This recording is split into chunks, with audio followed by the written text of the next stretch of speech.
Hello दोस्तों, आपका हमारे स्टोरी वॉइस में स्वागत है। दोस्तों, आज मैं आपके लिए लेकर आया हूँ एक तंत्र विद्या की बहुत ही डरावनी कहानी, जिसे सुनकर आपकी रूह कांप जाएगी। तो दोस्तों, अगर आपको ये कहानी पसंद आए तो हमारे चैनल को लाइक और सब्सक्राइब करना न भूलें और हमें कमेंट करके ज़रूर बताना कि आपको ये कहानी कैसे लगी। तो दोस्तों, आपका ज़्यादा समय न बर्बाद करते हुए हम सुनते हैं यह डरावनी कहानी। ये घटना घटी थी प्रफुल्ल के साथ। प्रफुल्ल दिल्ली में रहने वाला 32 साल का एक आदमी था जो अपने साथ होने वाली पैरानॉर्मल चीज़ों को लेकर बहुत ही ज़्यादा परेशान था।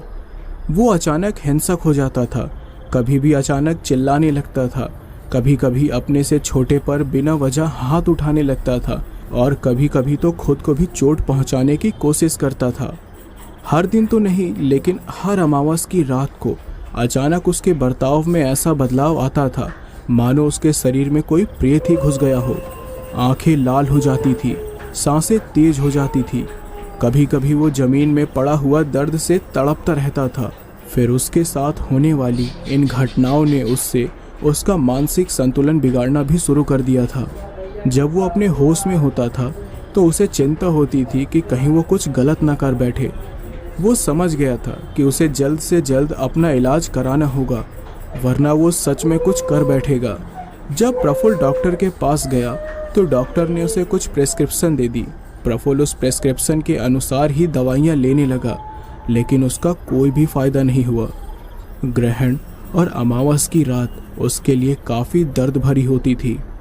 प्रफुल्ल को हर छोटी सी बात पर गुस्सा आ जाता था, इसलिए वो खुद को शांत रखने के लिए हर समय मोबाइल फ़ोन चलाया करता था। इन दिनों उसे ज्योतिष के बारे में जानने में बड़ी दिलचस्पी हो गई थी। वो हमेशा कुंडली, भाग्य, राशि के बारे में पढ़ता रहता था। फिर एक दिन जब वो यूट्यूब के एक ज्योतिष का वीडियो देख रहा था, तब उसे समझ आया कि कुंडली में लगने वाले दोष का भी जीवन पर बहुत बड़ा असर होता है। तब उसने सोचा कि उसे भी एक बार अपनी कुंडली किसी पंडित को दिखानी चाहिए। फिर वो अपनी कुंडली लेकर एक बड़े से पंडित के पास गया, जो हमेशा बजरंगबली के मंदिर के आगे एक पेड़ के नीचे बैठा करते थे। जब पंडित जी ने उसकी कुंडली देखी तो पंडित भी हैरान रह गया। उसने प्रफुल्ल को बताया, तुम्हारी कुंडली में कोई ऐसा वैसा दोष नहीं है, प्रेत दोष है। प्रफुल्ल ये सुनकर घबरा गया। उसने कहा, क्या प्रेत दोष? ये क्या होता है? पंडित ने बताया, प्रेत दोष का मतलब है तुम्हारे ऊपर प्रेत का साया पड़ गया है, इसलिए तुम अजीबोगरीब हरकत करते हो। प्रफुल्ल ने पूछा, लेकिन मैंने तो कुछ गलत नहीं किया, तो मुझ पर प्रेत का साया क्यों पड़ गया? तो पंडित ने कहा, इसकी कोई भी वजह हो सकती है बेटा। हो सकता है तुमने कुछ ऐसा किया हो जो प्रेत को अपनी तरफ आकर्षित करता हो, या फिर ऐसा भी हो सकता है कि किसी ने तुम्हारे पीछे प्रेत को छोड़ा हो। आज के समय में काले जादू से ये सब कुछ बिल्कुल संभव है। प्रफुल्ल ने कहा, अरे लेकिन मेरी किसी से कोई दुश्मनी नहीं है, आप मुझे बताइए मैं इससे छुटकारा कैसे प्राप्त कर सकता हूँ। तो पंडित ने कहा, देखो मैं इसमें तुम्हारी कोई मदद नहीं कर सकता, क्योंकि ये प्रेत बाधा का विषय है। इसके निवारण के लिए तो तुम्हें किसी तांत्रिक के पास जाना होगा। तो प्रफुल्ल ने कहा, अरे अब तांत्रिक को कहाँ ढूंढूंगा मैं? प्रफुल्ल बहुत ज़्यादा परेशान हो गया। उसे फिर से गुस्सा आ रहा था, क्योंकि पंडित ने ये कहा कि वो उसकी मदद नहीं कर सकता। अब इसका गुस्सा भी प्रफुल्ल पंडित पर उतारने लगा। उसने अचानक से पंडित के बाल नोचने शुरू कर दिए। प्रफुल्ल ने कहा, तू अपने आप को पंडित कहता है, मेरी इतनी सी भी मदद नहीं कर सकता तू? पंडित को बहुत ही ज़्यादा दर्द हो रहा था। वो खुद को छुड़ाने की कोशिश कर रहा था। तो पंडित ने कहा, हरिओम हरिओम, छोड़ो मुझे, पागल हो गए हो क्या तुम? उसने प्रफुल्ल को जोर से धक्का मारा और प्रफुल्ल नीचे गिर पड़ा। पंडित ने कहा, ये प्रेत कुछ ज़्यादा ही ताकतवर है, लगता है कोई पिशाच है। तुम्हें बचने के लिए जल्द ही किसी तांत्रिक के पास जाना पड़ेगा, वरना तुम बच नहीं पाओगे।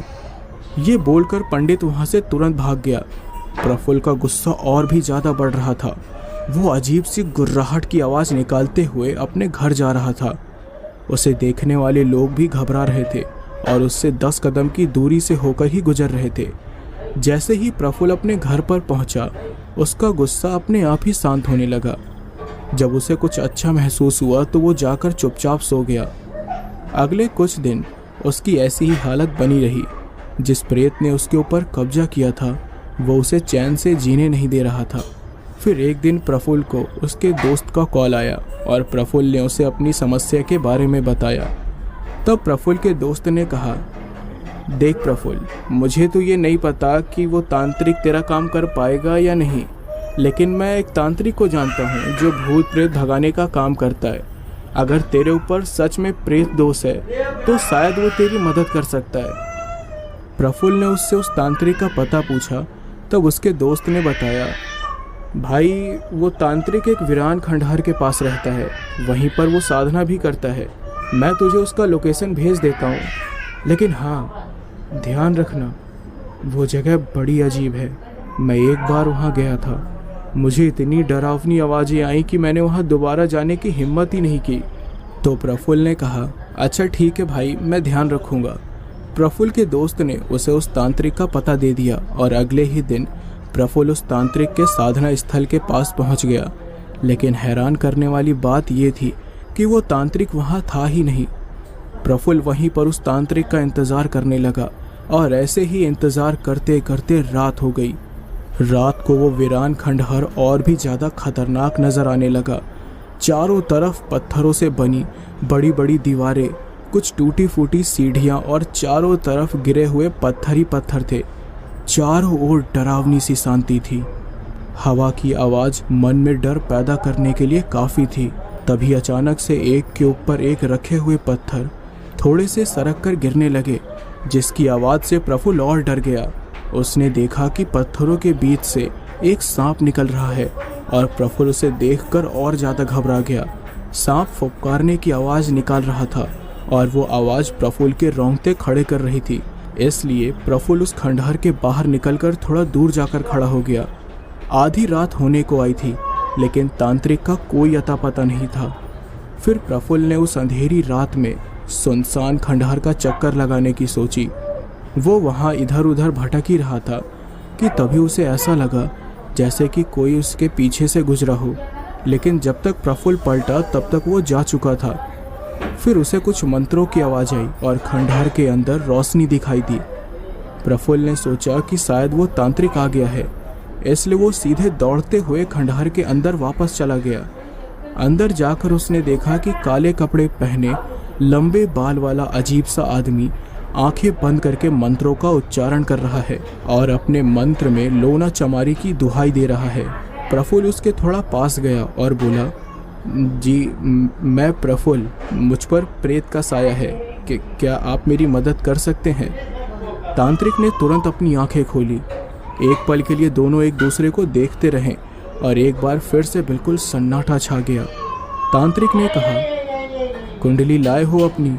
तो प्रफुल्ल ने कहा, कुंडली नहीं, कुंडली तो नहीं लाया। तांत्रिक ने आंखों से इशारा करते हुए उसे अपने सामने बैठने के लिए कहा। प्रफुल्ल ने वैसा ही किया, लेकिन फिर अचानक से उस तांत्रिक ने प्रफुल्ल का बाल पकड़ा और उसके सर को गोल गोल घुमाने लगा। प्रफुल्ल दर्द में चिल्लाया। तांत्रिक ने कहा, मेरे साबर मंत्र के बीच में आया है तू। प्रफुल्ल को फिर अचानक से गुस्सा आने लगा और वो अजीब सी आवाज़ निकालने लगा। उसे देखकर तांत्रिक ने उसके बाल छोड़ दिए और कहा, पिशाच का साया है तेरे अंदर। प्रफुल्ल जानवर की तरह गुर्रा रहा था और गुस्से से तांत्रिक को देख रहा था। तांत्रिक ने उसके सर पर हाथ रखा और आंखें बंद करके कुछ देखने की कोशिश की। फिर उसने कहा, बहुत ताकतवर पिशाच है, किसी ने जादू टोना करके तेरे पीछे लगा दिया इसे। प्रफुल्ल थोड़ा शांत हुआ और बोला, महाराज इसका क्या उपाय है? तांत्रिक ने कहा, लोना चमारी साधना। तुझे 21 दिनों की साधना पूरी करनी पड़ेगी, वही तुझे इस पिशाच से छुटकारा दिला सकती है। इस साधना को करने के बाद हर एक साधक को भूत प्रेत पिशाच डाकनी साकनी से मुक्ति मिल जाती है। बोल, करेगा? प्रफुल्ल ने पूछा, लेकिन कौन है वो लोना चमारी? तो तांत्रिक ने बताया, लोना चमारी कामाख्या क्षेत्र में निवास करने वाली चमार जाति की एक स्त्री है जो बहुत बड़ी जादूगरनी है। वो निरांचल पर्वत में कामरूप नाम के स्थल पर रहती है और उस जगह पर किसी भी पुरुष को जाने की इजाज़त नहीं है। ऐसा कहा जाता है कि एक बार अगर कोई पुरुष वहाँ चला जाए तो वापस लौट कर नहीं आता। वहाँ जाने वाले पुरुष को लोना चमारी पंछी बनाकर कैद कर लिया करती है। कामरूप की लोना चमारी योगे इस्माइल के शिष्य है, इसलिए लोना चमारी को लोना योगन भी कहा जाता है। कामरूप की लोना चमारी सबसे ज़्यादा पूजी जाने वाली लोना चमारी है क्योंकि उसने अनेक सिद्धियां प्राप्त की है। वो प्रसिद्ध तांत्रिक स्त्री को अनेक ब्राह्मण अपना गुरु मान चुके हैं क्योंकि उस अकेली स्त्री ने 52 कलुओं को सिद्ध किया है और वामपंथी तंत्र साधनाओं में कलुआ तंत्र साधना सबसे मुश्किल और प्रख्यात साधना होती है। उसकी साधना से तुम इस पिशाच से छुटकारा पा सकते हो। तो प्रफुल्ल ने कहा, जी ठीक है, मैं करूँगा, साधना की विधि बताइए। तो तांत्रिक ने बताया, इसके लिए तुम्हें अमावस की शाम को पूर्व दिशा की तरफ मुंह करके बैठना होगा और सामने सरसों के तेल का दीपक जलाना पड़ेगा।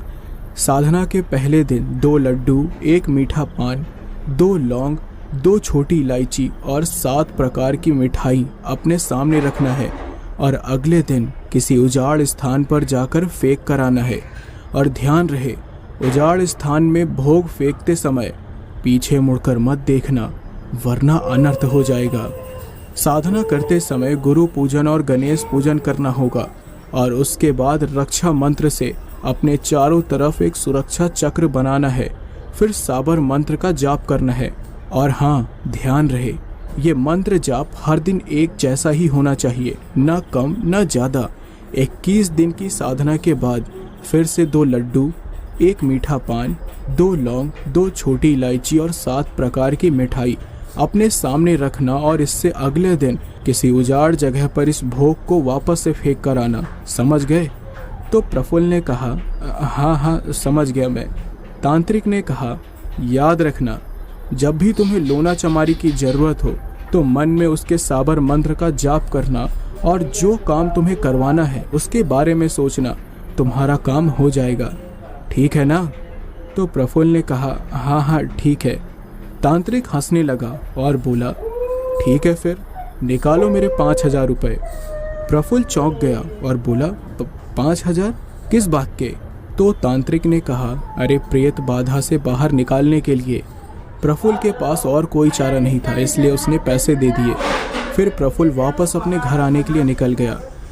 रास्ते में आते समय उसे तरह तरह की आवाज़ सुनाई दे रही थी। उसे ऐसा लग रहा था जैसे कोई उसके पीछे पीछे आ रहा हो और ये सब पिशाच के साये की वजह से हो रहा था। भाग्य से अगले ही दिन अमावस था, इसलिए प्रफुल्ल शाम को सारी सामग्री लेकर पूर्व दिशा की ओर मुँह करके बैठ गया और साधना करने लगा। सारी प्रक्रिया पूरी करने के बाद वो भोग को लेकर एक उजाड़ स्थान पर चला गया। उस समय तक रात हो गई थी। साबर मंत्र में लोना चमारी का नाम जपने के कारण पिशाच उस पर हावी भी नहीं हो पा रहा था। प्रफुल्ल ने भोग को उजाड़ स्थान पर फेंक दिया और बिना पीछे देखे वापस आ रहा था, लेकिन अचानक से उसे अपने पीछे पैरों की आहट सुनाई दी। प्रफुल्ल पीछे मुड़कर देखना चाहता था क्योंकि उसे देखना था कि कहीं वो लोना चमारी तो नहीं, पर नियम के अनुसार वो पीछे देख नहीं सकता था। रात को उसी स्थान पर कुत्तों की आवाज़ आ रही थी।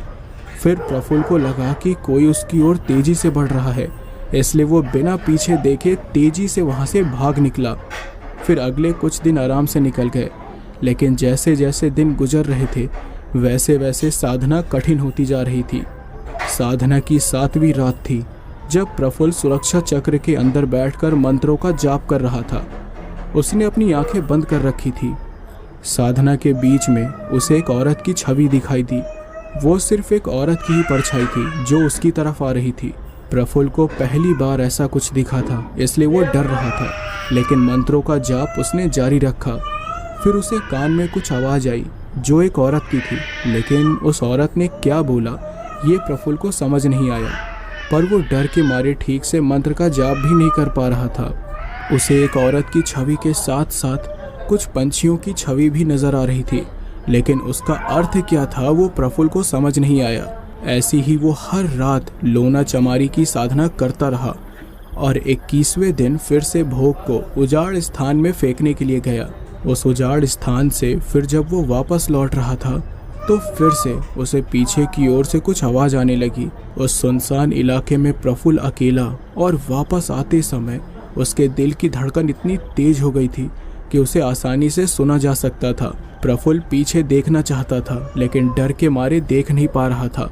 जैसे ही वो उस उजाड़ स्थान से बाहर निकला, अचानक से एक भेड़िए की आवाज़ सुनाई दी और ये सुनकर प्रफुल्ल घबरा गया।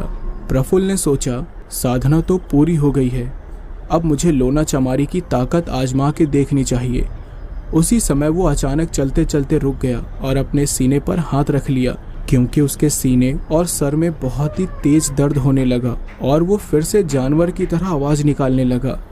प्रफुल्ल सड़क पर ही बैठ गया। तभी दूर से एक बाइक आते हुए दिखी जिसमें 2 दोस्त बैठे हुए थे। उन दोनों ने जब प्रफुल्ल को सड़क पर अपना सर पकड़ के बैठे हुए देखा तो उन्हें लगा कि प्रफुल्ल को मदद की ज़रूरत है, इसलिए उन्होंने ब्रेक लगाई। उनमें से एक आदमी ने कहा, अरे भाई साहब, क्या हुआ, आप ठीक तो है ना? प्रफुल्ल ने उसकी तरफ देखा। उसकी आंख लाल देखकर वो आदमी डर के थोड़ा पीछे हट गया।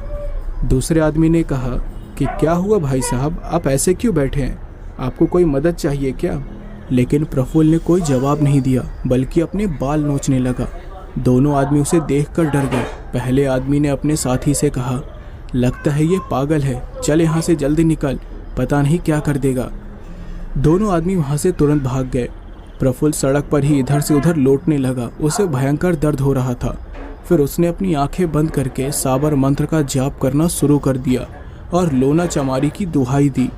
लगभग 7 बार साबर मंत्र पढ़ने के बाद उसने लोना चमारी से प्रेत बाधा दूर करने की मिन्नत की और कुछ ही देर में उसका दर्द चला गया और उसे बहुत ही हल्का महसूस होने लगा।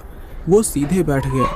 कुछ ही मिनट में उसकी पूरी शर्ट पसीने में गीली हो गई थी।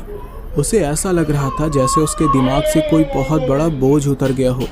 वो काफ़ी अच्छा महसूस करने लगा, जैसे कि पिशाच का साया सच में उससे दूर हो गया हो। प्रफुल्ल ने सोचा, क्या सच में वो प्रेत का साया मुझसे हट गया? मुझे थोड़ा इंतज़ार करके देखना होगा, तभी मुझे पता चलेगा कि लोना चमारिन सच में है या उस तांत्रिक ने मुझे बेवकूफ़ बनाया है। ये सोचते हुए वो घर आ गया। फिर इसके बाद उसके साथ कोई भी अजीब चीज़ नहीं हुई, ना ही उसे गुस्सा आता और ना ही वो कोई अजीब हरकत करता। और फिर उसने अपनी ये बात कंफर्म करने के लिए अपनी कुंडली एक और पंडित को दिखाई और उसने भी यही कहा कि अब आपके ऊपर कोई प्रेत बाधा नहीं है। प्रफुल्ल बहुत खुश हो गया और लोना चमारी पर उसे पूरा विश्वास हो गया। फिर एक दिन वो उसी तांत्रिक से मिलने गया जिसने उसे लोना चमारी के बारे में बताया था। उस रात भी तांत्रिक अपनी साधना में लगा हुआ था। जब तांत्रिक ने प्रफुल्ल को देखा तो उसने पूछा, क्या बात है, तुम फिर यहाँ? तो प्रफुल्ल ने कहा, मैं आपको बताने आया हूँ कि मैंने लोना चमारी को सिद्ध कर लिया है और अब मेरे ऊपर से प्रेत का साया भी निकल गया है। तो तांत्रिक ने पूछा, तो अब क्या चाहिए तुम्हें मुझसे? तो प्रफुल्ल ने कहा, जी मैं जानना चाहता हूँ कि मुझ पर टोना जादू करने वाला था कौन? मेरी तो किसी से कोई दुश्मनी भी नहीं है। तो तांत्रिक हंसकर बोला, अरे ये तो तुम अब खुद ही जान सकते हो। प्रफुल्ल ने कहा, वो कैसे? तो तांत्रिक ने बोला, अरे तंत्र विद्या सीखकर। प्रफुल्ल घबरा गया और बोला कि क्या, तंत्र विद्या और मैं? तांत्रिक ने कहा, हाँ, अगर तुम चाहो तो तंत्र विद्या सीख कर कुछ भी कर सकते हो। एक बार अगर तुमने तंत्र विद्या सीख ली तो तुम तुरंत वशीकरण, जादू टोना जैसी चीज़ों का तुरंत पता लगा सकते हो। और अब तो तुमने लोना चमारी को भी सिद्ध कर लिया है, तो अब अगर तुम तंत्र विद्या सीख जाओ तो हर मंत्र में लोना चमारी की दुहाई देकर अपना हर काम आसान कर सकते हो। तो प्रफुल्ल ने कहा, मतलब मैं खुद तंत्र विद्या सीख कर किसी को भी अपने वश में कर सकता हूँ? तांत्रिक ने कहा, बिल्कुल, मैंने भी लोना चमारी को सिद्ध किया है और मेरी तरह कई तांत्रिक और अघोरी लोना चमारी साबर मंत्र का उपयोग करके ज़्यादातर लोगों को अपने वश में कर लेते हैं। तो प्रफुल्ल ने कहा, तो क्या आप मुझे तंत्र विद्या सिखाएंगे? तो तांत्रिक ने कहा, जरूर, लेकिन तुम्हें मुझे पैसे देने होंगे, क्योंकि आज के दौर में कोई भी काम मुफ्त में नहीं होता है। तो प्रफुल्ल ने कहा, आप जितने पैसे कहेंगे मैं देने के लिए तैयार हूँ। तांत्रिक ने कहा, ठीक है, फिर कल से ठीक 12 बजे यहाँ आ जाना। प्रफुल्ल हाँ कहकर वहाँ से चला गया। फिर अगली ही रात 12 बजे वो तंत्र विद्या सीखने के लिए तांत्रिक के पास गया। तो तांत्रिक ने उससे कहा, अपनी आंख बंद रखना और जब तक साधना पूरी ना हो जाए तब तक आंख खोलना नहीं। प्रफुल्ल ने ऐसा ही किया। अब वो तंत्र विद्या सीखने के लिए इतना बेताब हो गया था कि उसके उत्साह का कोई ठिकाना ही नहीं था। हर रात प्रफुल्ल तांत्रिक के पास आने लगा और करीब 15 दिन के अंदर तांत्रिक ने उसे तंत्र विद्या के कई सारे मंत्रों की शिक्षा दे दी। यानी अब प्रफुल्ल भी चाहे तो किसी के ऊपर भी तंत्र विद्या का वार कर सकता था और लोना चमारी के मंत्र से उसका वार इतना ताकतवर हो सकता था कि कोई भी उसका काट कर ही नहीं सकता था। तंत्र विद्या सीखने के बाद सबसे पहले प्रफुल्ल ने यह पता लगाने की कोशिश की कि उस पर टोना जादू किसने किया था। इसके लिए रात को ठीक 12 बजे उसने अपने घर के एक छोटे से बंद कमरे में तंत्र विद्या की सामग्री रख ली। उसने जमीन पर एक गोल घेरा बना दिया और उसके बीच एक खोपड़ी रखकर उसके चारों तरफ नींबू रख दिए। खोपड़ी के ऊपर उसने एक सिक्का रख दिया। उसने खुद भी काले रंग के कपड़े पहने हुए थे और सामने लोना चमारी को लगाया जाने वाला भोग भी रखा हुआ था। उसने एक बड़े से कटोरे में आग जलाई और कुछ मंत्रों का जाप करने लगा। थोड़ी देर बाद फिर उसने लोना चमारी के साबर मंत्र का जाप शुरू किया और मन में यह सवाल किया कि उस पर जादू टोना करने वाला इंसान था कौन। उसकी आंखें बंद थी और पहले वो बिल्कुल शांत बैठा हुआ था, पर थोड़ी ही देर में उसका हाव भाव बदलने लगा। उसे गुस्सा आने लगा। उसे पता चला कि उस पर जादू टोना करने वाला कोई और नहीं बल्कि उसका भाई और छोटे भाई की पत्नी थी, जो उसकी तरक्की से जलते थे। प्रफुल्ल की शादी नहीं हुई थी। वो दिल्ली में अकेला रहा करता था और एक सिविल इंजीनियर था। उसे तरक्की पर तरक्की मिल ही रही थी और ये बात उसके छोटे भाई और उसकी पत्नी को भा नहीं रही थी, क्योंकि प्रफुल्ल का छोटा भाई एक शराबी था जो कोई काम धंधा नहीं करता था और इस वजह से उसकी माली हालत बहुत खराब हो गई थी। भाई को तरक्की करता देख उसमें जलन की भावना इतनी बढ़ गई थी कि उसने अपनी पत्नी के साथ मिलकर एक अघोरी के जरिए प्रफुल्ल पर पिशाच का साया पड़वा दिया था। हालांकि ऐसा करने की एक वजह माँ बाप की जमीन भी थी। प्रफुल्ल के पिता की वसीयत के हिसाब से उनकी जमीन दोनों भाइयों में बराबर बंटनी थी, लेकिन उसके भाई और भाई की पत्नी चाहते थे कि वो जमीन सिर्फ उनकी हो। इसलिए वो दोनों पिशाच के जरिए प्रफुल्ल को पागल कर देना चाहते थे ताकि जमीन उनकी हो जाए। प्रफुल्ल को जब ये सारी बात पता चली तो उसके मन में भी बदले की भावना आ गई और उसने तुरंत ही गुस्से में लोना चमारी का साबर मंत्र पढ़ना शुरू कर दिया। उसने रात भर तंत्रों मंत्रों का जाप किया और साबर मंत्र से अपने भाई को वशीकरण के जाल में फंसाने की तैयारी कर ली। अगले दिन वो लोना चमारी का भोग वापस से उजाड़ स्थान पर फेंकने गया और वापस आ गया। लोना चमारी के साबर मंत्र ने प्रफुल्ल को जल्द ही उसकी साधना का फल दिया और उसका छोटा भाई जल्द ही उसके वश में हो गया। प्रफुल्ल का भाई सुधीर गुजरात में अपनी पत्नी के साथ रह रहा था और जुए शराब की आदत ने उसे बर्बाद कर दिया था। जब उसे पता चला कि प्रफुल्ल को मुंबई में सिविल इंजीनियर की नौकरी मिल गई तो उसी वक्त से वो अपने भाई से जलने लगा था। उसकी पत्नी श्वेता भी जलन की भावना रखने वाली औरत थी। दोनों पति पत्नी एक अघोरी के पास गए थे और उसे पैसे देकर वो दोनों प्रफुल्ल पर जादू टोना करवा रहे थे। प्रफुल्ल को ये सब कुछ पता चल गया था और सुधीर अब उसके वश में हो चुका था। उसी रात की बात है जब श्वेता ने सुधीर से कहा, अरे वो तुमने उस अघोरी से बात की या नहीं? कब वो तुम्हारे भाई को बर्बाद करेगा? सुधीर खाना खा रहा था और उसने श्वेता की बात को नज़रअंदाज कर दिया। श्वेता ने कहा, तुम सुन भी रहे हो या नहीं? अरे जल्दी काम नहीं हुआ तो जमीन के 2 हिस्से करने पड़ेंगे, फिर बैठे रहना हाथ पे हाथ धरे। सुधीर ने फिर कुछ नहीं कहा तो श्वेता ने कहा, किस्मत फूटी थी मेरी जो तुम मेरे पल्ले पड़ गए। निकम्मे के निकम्मे ही रहोगे। अरे कम से कम जमीन तो हथिया लो। क्या सोचा था और क्या हो रहा है? चलो मेरे साथ अभी के अभी और उस अघोरी से कहो कि जो भी करना है जल्दी करे। तुम्हारे भाई ने अच्छी जिंदगी जी ली है और अब वो मर जाए तो ही बेहतर है। श्वेता ने अपनी बात पूरी की ही थी कि अचानक से सुधीर ने उसके गाल पे थप्पड़ जड़ दिया और श्वेता ये देखकर हैरान रह गई। सुधीर ने कहा, अरे बस कर लालची औरत, जमीन के लिए तू मेरे भाई को मारना चाहती है? अरे शर्म कर ले थोड़ी। अब मैं कुछ भी नहीं करूँगा। वो अपनी ज़िंदगी में खुश है और मैं उसे खुश ही रहने देना चाहता हूँ। ज़मीन पर उसका भी हक है और उसे उसका हक जरूर मिलेगा। सुधीर ये बोलकर चला गया। श्वेता इसी सोच में सो नहीं पाई कि अचानक से उसका पति सही रास्ते में कैसे आ गया। फिर क्या था, प्रफुल्ल ने सुधीर को वश में करके उसका काफ़ी फ़ायदा उठाया। हर दिन वो श्वेता और उसके बीच लड़ाई लगवाता था। जब कभी श्वेता उसके या उसके माँ बाप के बारे में कुछ गलत बोलती थी तो सुधीर उसे बहुत मारता था। दोनों के बीच कड़वाहट आ गई थी और इसी के चलते प्रफुल्ल ने श्वेता और सुधीर का तलाक करवा दिया और उसका बदला पूरा हो गया। लेकिन साथ ही उसने अपने भाई को सही रास्ते पर भी ला दिया। उसके वश में रहकर सुधीर काम करने लगा और जल्द ही उसने लोन लेकर एक रिपेयरिंग की दुकान खोल ली जो काफ़ी अच्छी चलने लगी और वो अकेले ही अच्छी ज़िंदगी बिताने लगा। प्रफुल्ल भी धीरे धीरे तंत्र विद्या में माहिर हो गया और फिर उसके मन में पैसे कमाने की तरकीब आई। उसने सोचा कि क्यों ना मैं तांत्रिक की तरह ही लोगों को भूत, प्रेत, पिशाच, निशाचर जैसी चीज़ों से छुटकारा दिलाकर ढेर सारे पैसे कमाऊं।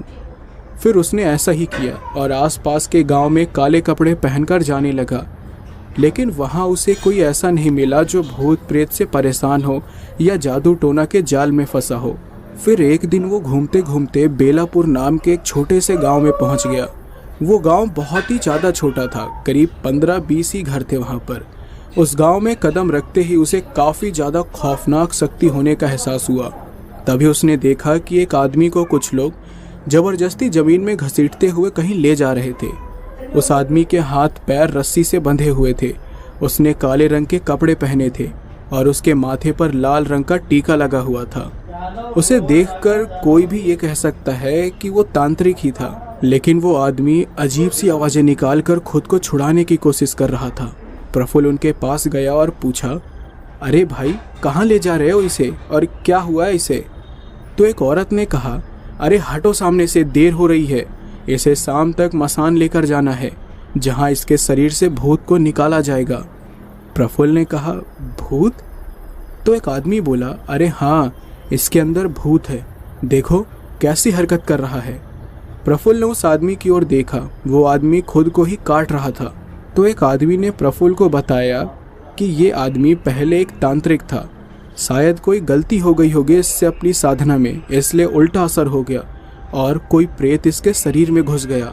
तब से ये पागलों जैसी हरकतें कर रहा है। कभी भी कुछ भी कर देता है, कभी रोता है तो कभी हंसता है तो कभी खुद का ही सिर पीटने लगता है। मसान के अघोरी ने इसे अपने पास लाने के लिए कहा है, अब जाने दो हमें। तो प्रफुल्ल ने कहा, अच्छा, अगर इसके अंदर कोई भूत है तो उसे मैं भी तो भगा सकता हूँ, कहो तो करके दिखाऊं। सब लोग उसकी बात सुनकर हैरान हो गए। तो प्रफुल्ल ने कहा, चलो किसी सुनसान जगह पर चलते हैं। इसके बाद उस आदमी को लेकर उस गांव के ही एक बंजर खेत में लाया गया जहां पर ज़्यादा लोग आते नहीं थे। सब लोग उस आदमी को प्रफुल्ल के सामने छोड़कर पीछे हट गए और प्रफुल्ल ने अपने थैले से एक झोला निकाला। उसने अपने और उस आदमी के आसपास एक घेरा बना दिया और फिर कुछ तंत्र विद्या की सामग्री रखकर मंत्र पढ़ने लगा। मंत्र पढ़ने के बाद उसने लोना चमारी की दुहाई दी और उस आदमी को झाड़ू से मारने लगा। जब भी उस आदमी को झाड़ू पड़ता तो उसके गले से एक भयानक चीख निकलती थी, जैसे कि उसके शरीर में मौजूद प्रेत को मार पड़ रही हो। प्रफुल्ल उस पर झाड़ू बरसाता गया और उस आदमी के मुंह से चीख निकलती ही गई। कुछ देर बाद वो आदमी बेहोश हो गया। तो प्रफुल्ल ने कहा, ये ठीक है अब, और थोड़ी देर में इसे होश आ जाएगा। ये सब देखकर सब हैरान हो गए और प्रफुल्ल के नाम के चर्चे होने लगे। वो आदमी सच में ठीक हो गया था। लोना चमारी साधना सच में प्रफुल्ल को जल्दी से फल दे रही थी। इस घटना के बाद प्रफुल्ल दिल्ली वाले बाबा के नाम से जाना जाने लगा। बेलापुर से प्रफुल्ल के नाम की चर्चा आसपास के इलाकों में फैल गई और जब भी जादू टोना या भूत प्रेत का इलाज कराना होता तो लोग प्रफुल्ल के पास ही जाते। हर काम करने के बाद प्रफुल्ल लोना चमारी के नाम से भोग को उजाड़ स्थान में जरूर फेंक कर आता था, क्योंकि ये बेहद ज़रूरी था। भूत प्रेत का इलाज करके प्रफुल्ल हजारों रुपए कमा रहा था। जब उसके पास बहुत सारे पैसे इसी काम से आने लगे तो उसने सिविल इंजीनियरिंग की नौकरी भी छोड़ दी। वो इसी तरह काम करता गया और ढेर सारे पैसे कमाता गया। लेकिन कुछ महीनों बाद जब उसके पास बहुत सारे पैसे आ गए तो पैसों के साथ साथ उसके स्वभाव में भी परिवर्तन आ गया। वो कंजूस और लालची बनता चला गया। एक दिन की बात है जब उसने लोना चमारी साबर मंत्र से एक आदमी को जादू टोने से छुटकारा दिलाया और उसके बाद वो भोग को उजाड़ स्थान में रखना भूल गया। रात को सोते समय उसे इस बात का ध्यान आया, लेकिन उसने कहा, अरे जाने दो, लोना चमारी कौन सा भोग की भूखी है, कुछ नहीं होगा, फिर कभी रखाऊंगा। फिर इसी तरह वो अपना काम लोना चमारी से कराता गया, लेकिन कभी भी भोग को उजाड़ स्थान में रख कर नहीं आया। लोना चमारी से काम सिद्ध कराने के बाद उसे भोग चढ़ाना नियमों के अनुसार बहुत ही ज़्यादा जरूरी होता है, ताकि लोना चमारी की कृपा साधकों पर बनी रहे। लेकिन प्रफुल्ल अब इस बात को भूल गया था। जब काफ़ी समय तक उसने लोना चमारी को भोग नहीं दिया तो उसकी ये साधना उसके ऊपर ही उल्टी पड़ने लगी। वो कहते हैं ना कि एक छोटी सी भूल भी आपके किए कराए पर पानी फेर सकती है। बस प्रफुल्ल के साथ भी कुछ ऐसा ही हुआ। एक रात जब वो अपने कमरे में आराम से सो रहा था तो अचानक से उसके कमरे का बल्ब अपने आप जलने और बुझने लगा। इससे उसकी नींद खुल गई और उसने कहा, अरे ये बल्ब अपने आप कैसे जल गया? मैंने तो सोने से पहले बंद किया था।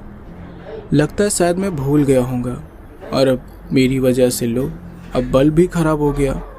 उसने उठकर वो बल्ब निकाल दिया और उसे रखकर वापस सो गया। फिर थोड़ी देर बाद किसी ने उसके दरवाजे पर दस्तक दी। प्रफुल्ल उठा, उसने जाकर दरवाज़ा खोला। दरवाजे के सामने उसने एक औरत को खड़ा पाया। वो रो रही थी। प्रफुल्ल ने कहा, क्या हुआ, कोई मदद चाहिए क्या आपको? उस औरत ने कहा, मेरा बेटा सड़क के किनारे बेहोश हो गया है, मेरी मदद कीजिए, मुझे पानी चाहिए उसे होश में लाने के लिए। तो प्रफुल्ल ने कहा, अरे हाँ, मैं पानी लेकर आता हूँ। प्रफुल्ल पानी लेने के लिए अंदर गया और जब पानी लेकर बाहर आया तो उसने देखा कि वो औरत बिना पानी लिए ही सड़क की तरफ जा रही है। प्रफुल्ल ने उसे आवाज़ दी, लेकिन उस औरत ने पलट कर नहीं देखा। प्रफुल्ल उसके पीछे पीछे ही जाने लगा। सड़क के पास पहुंचते ही न जाने कहां से वो औरत प्रफुल्ल के एकदम सामने से गायब हो गई और प्रफुल्ल चलते हुए अपनी जगह पर ही रुक गया। उसने कहा, ये क्या हुआ? अरे वो औरत कहाँ गई? अभी तो मेरे सामने ही थी। प्रफुल्ल ने चारों तरफ देखा। उसके हाथ में पानी से भरा एक लोटा था। अचानक से एक हाथ प्रफुल्ल के कंधे पर आया और प्रफुल्ल ने डर के मारे पानी का लोटा छोड़ दिया। वो पीछे मुड़ा पर पीछे कोई नहीं था। प्रफुल्ल ने कहा, कहीं वो कोई आत्मा तो नहीं थी? खैर, मुझे डरने की ज़रूरत नहीं है क्योंकि मेरे पास तो लोना चमारी की सिद्धि है। ये कहकर वो अपने घर वापस लौट गया। लेकिन उसे ये नहीं पता था कि लोना चमारी अब उस पर बिगड़ चुकी है, वो भी उसकी छोटी सी भूल के कारण। घर आकर प्रफुल्ल वापस से सो गया। रात के करीब 3 बजे उसकी आंखें खुली और वो करवट बदलने लगा। फिर जैसे ही उसने पलंग के सामने रखी कुर्सी की ओर देखा तो उसके होश ही उड़ गए। उसके सामने उस कुर्सी पर वही औरत बैठी हुई थी जो पानी लेने के लिए आई थी। वो प्रफुल्ल को देखकर डरावनी सी मुस्कान दे रही थी। प्रफुल्ल उठकर बैठ गया और उसने कहा, कहाँ से आई हो तुम? अरे निकलो मेरे घर से। वो औरत फिर से वहाँ से गायब हो गई। प्रफुल्ल के पसीने छूट गए। प्रफुल्ल ने कहा, ये कैसे हो सकता है? लोना चमारी सिद्धि के बाद कोई प्रेत मेरे करीब नहीं आ पाता, तो अब क्यों? वो बहुत ज़्यादा डर गया था। उसने फिर से सोने की कोशिश की, लेकिन जब भी वो अपनी आंखें बंद करता उसे वही औरत और उसकी वही डरावनी मुस्कान दिखाई दे रही थी। वो झट से उठकर बैठ गया और उसने कंबल ओढ़ ली। कुछ देर तक बड़ी शांति थी, लेकिन फिर अचानक से उसके टेबल पर रखा हुआ बल्ब, जिसे उसने खुद ही निकाल कर वहाँ रखा था, वो अपने आप जल उठा और किचन में रखे हुए बर्तन, कमरे में रखी हुई हर एक चीज़ अपने आप हिलने लगी, जैसे कि भूकंप आने पर हिलती है। इसके बाद तुरंत प्रफुल्ल बिस्तर से उठ खड़ा हो गया और डर के मारे इधर उधर देखने लगा। उसने तुरंत लोना चमारी का साबर मंत्र पढ़ना शुरू कर दिया, लेकिन उसका कोई असर नहीं हुआ। प्रफुल्ल ने कहा, ऐसा क्यों हो रहा है? अरे क्या किया है मैंने? प्रफुल्ल तुरंत घर से भागते हुए उस तांत्रिक के पास जाने के लिए निकल गया जिसने उसे लोना चमारी के बारे में जानकारी दी थी। वो खंडहर तक बिना रुके भागता गया।